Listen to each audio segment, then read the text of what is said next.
Hey, it's Lowry Smith of the Commander Smiths here with a searching, or no, there's just a spotlight deck, Ygra, Eater of All. Just gonna go through the deck. It's pretty random. I'll talk about the cards that are in there. Lots of old cards. That's kind of why built the deck. Ygra, Eater of All, three colorless, black and a green for a 6/6 ward, sacrifice of food. Other creatures are food artifacts in addition to the other types. And then whenever a food is put into a graveyard from the battlefield, put two 1/1 counters on Ygra, Eater of All. I'm going to adjust this. Boop. All right. So this one's pretty cool. I just like the fact that it's turning everything into artifacts except for itself. Lots of cool stuff in there. So let's move on with the deck. Like I said, old cards are in here. Gate to Phyrexia, two black from Antiquities. Sacrifice one of your creatures during your upkeep to destroy any one artifact. So you're just sacrificing one of your artifacts, which will put two 1/1 counters on Ygra, which will destroy another artifact. Likely, if it's a creature, it's going to be a food. Two more on that. It's just a way to remove artifacts. Season of Gathering, 6 mana sorcery, but it is here to choose artifact or enchantment, destroy all permanents of the chosen type. So you just rat the board, and Ygra gets huge, and you one off somebody. That's what that's there for. Mandate of Abaddon, 4 mana, choose target creature you control, which is almost always going to be Ygra. Destroy all creatures with power less than that creature's power. And again, Ygra gets huge. You one shot someone. Gaia's Avenger, 3 mana. It gets plus X or plus X for each artifact you control. Let's see that. Artifacts opponent has in play.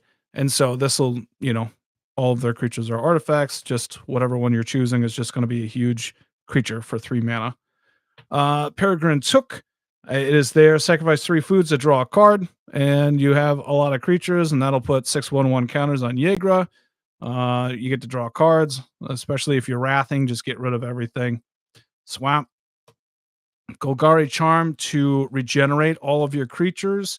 That's the main part of this. You got a lot of wraths for all artifacts, and so if you can regenerate them, you do it. Woodland Cemetery, Temple of Malady, Creeping Corrosion, destroy all artifacts, make them huge, kill somebody. Swamp. Sakura Tribe Elder, go get it, sack it to go get a basic land. If Ygra's in play, that's a way to add to it. Elven Farsight, the Green Ponder, great card in green decks, really. Scry 3, if it's the top card is a creature, draw it. Dark Short Pathway, that flip land. Rapacious Guest, 2/2 menace. Whenever one or more creatures you control deal combat damage to a player, create 3 food tokens. So if you can hit 3 players, you get 3 food token, no more, no less. Hopefully, whenever you sacrifice a food, put a 1/1 counter on Rapacious Guest.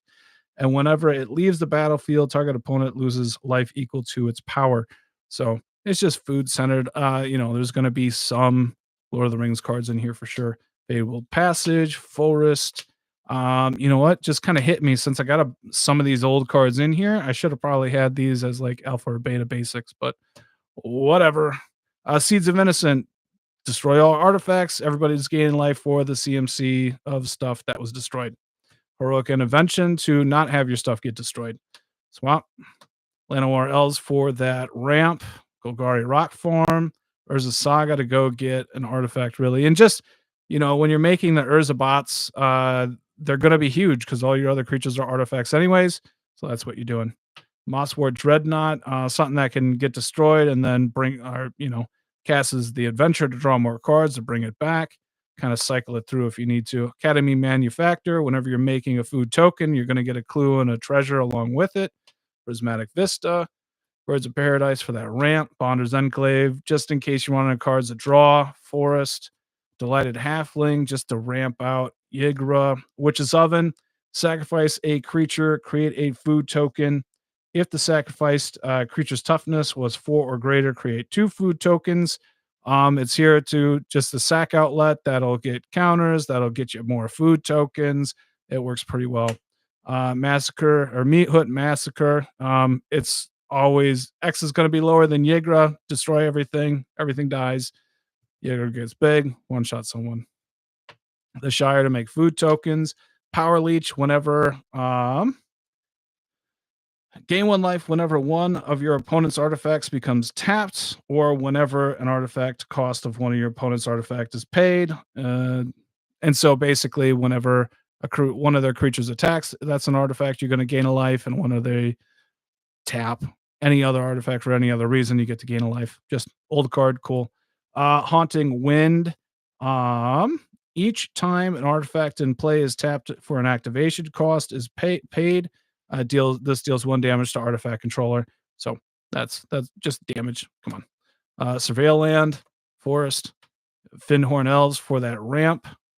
Rapid Vigor for that regeneration, Swiftfoot Boots for protection, Deathcap Glade, Spinner of Souls, 4/3 reach. Whenever another non-token creature you control dies, you may reveal cards from the top of your library until you reveal a creature card. Put that card into your hand and the rest of the bottom of the library.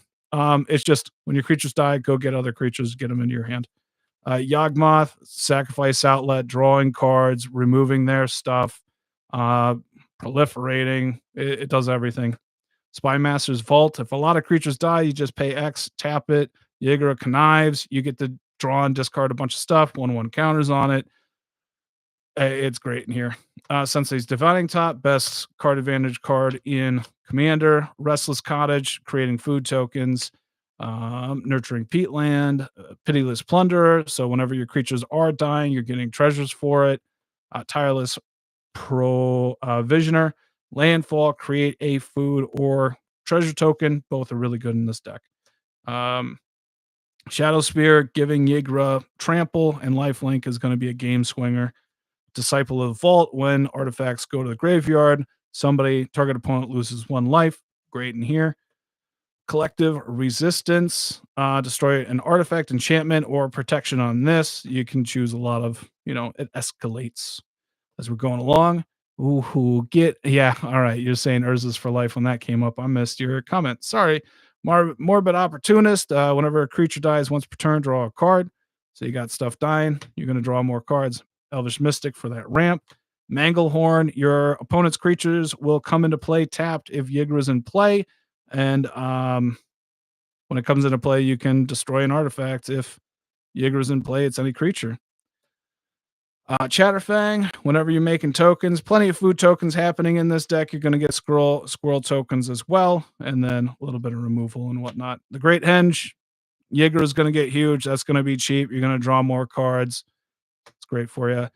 Knight of Sweet's Revenge, food tokens you control or food you control have tapped to add a green, not just the token. So all your creatures can tap for green in this. You got some stuff going on.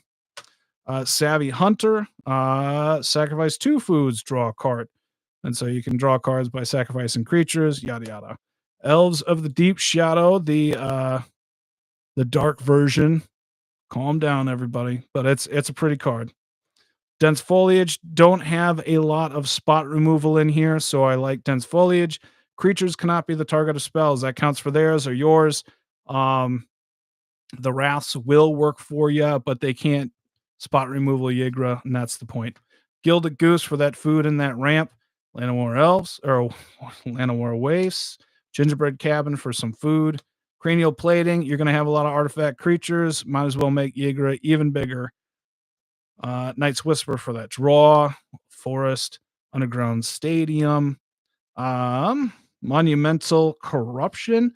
Target player draws X cards and loses X life, where X is the number of artifacts you control. So all your creatures being artifacts is going to get you to draw a bunch of cards for 5 mana, or you burn somebody out if you can. You know what I mean? Burn Catacomb.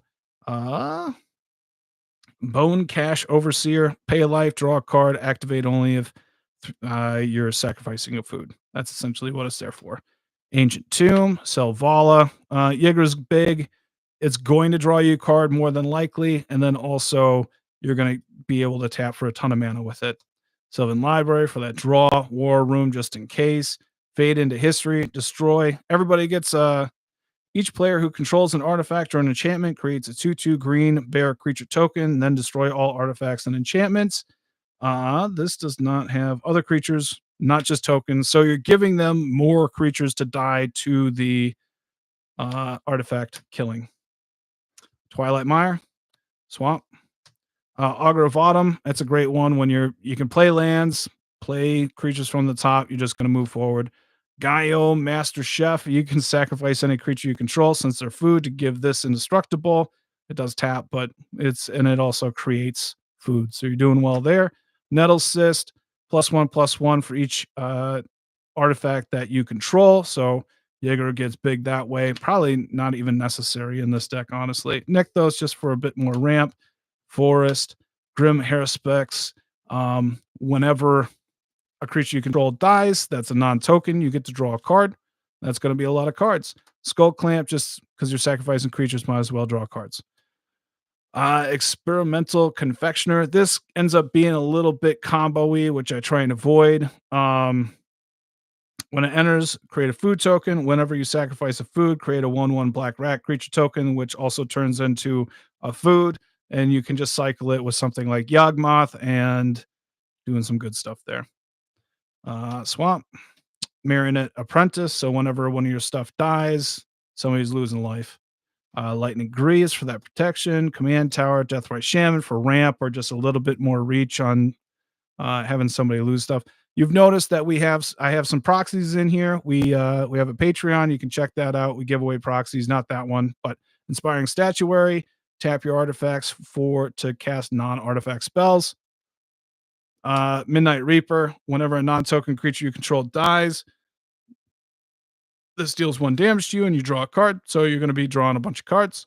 Cold and Familiar really works with Witch's Oven. It's there's a standard kind of little engine going on, and it works well enough in here. Trail of Crumbs. Whenever you sacrifice a food, pay 1, look at the top 2 cards, put 1 into your hand. Also creates a food on ETB. Bond of Ulamog. Whenever you have a non-token creature die, you get to create Eldrazi Spawn that gets to sacrifice itself. So it's just like when creatures die, you're making more creatures, which also are food. That also feeds into Ygra. Emissary of Despair, 3 mana, 2/1 flyer. Whenever it deals combat damage to a player, that player loses 1 life for each artifact he or she controls. So at least all of their creatures if Ygra's in play.